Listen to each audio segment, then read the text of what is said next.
ang ikalawang yugto ng inyong storya ang ngayon, March 27, 2026. Ang araw na ito, habang kayo ay nakasuot ng toga at siyempre masaya kayo, aakyat dito, tatanggap ng inyong mga diploma at ang iba ay tatanggap ng mga medalya.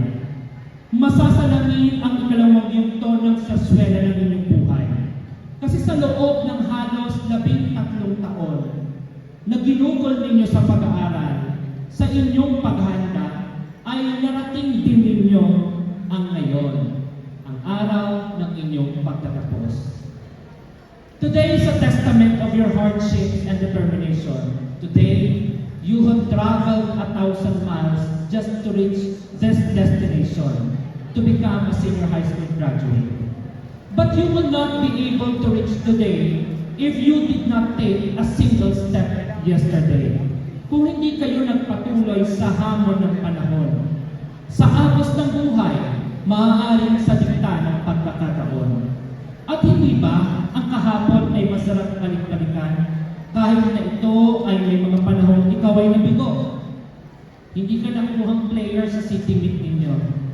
Hindi ka rin napiling news ng intrams. Binagsak ka ng research ng teacher mo. Mga moments na nasaktan ka dahil hindi ka rin crush ng crush mo. O maaaring friends lang talaga ang turing sa'yo ng mahal mo. Mga sandaling nahirapan kayo tulad ng papasok sa school na walang baon. Maghahanap kayo ng pambayad para makapag-NC kayo. Maging isang working student, tulad ng isang crew sa Jollibee, o maaaring sa McDo, o maaaring sa palengke. Estudyante sa umaga, service crew sa gabi. O magpuyat para lang makapasa ng mga requirements dahil hindi mo kasi nagawa ito kasi yung iba ang inuna barkada. Ang iba ang inuna ang cellphone. Ang iba ang inuna ang internet. Pero ang iba ang inuna nila ang kanilang pamilya. Ang iba ang inuna nila alagaan ang kanilang mga magulang. Ang iba, inuna nila ang kanilang mga kapatid.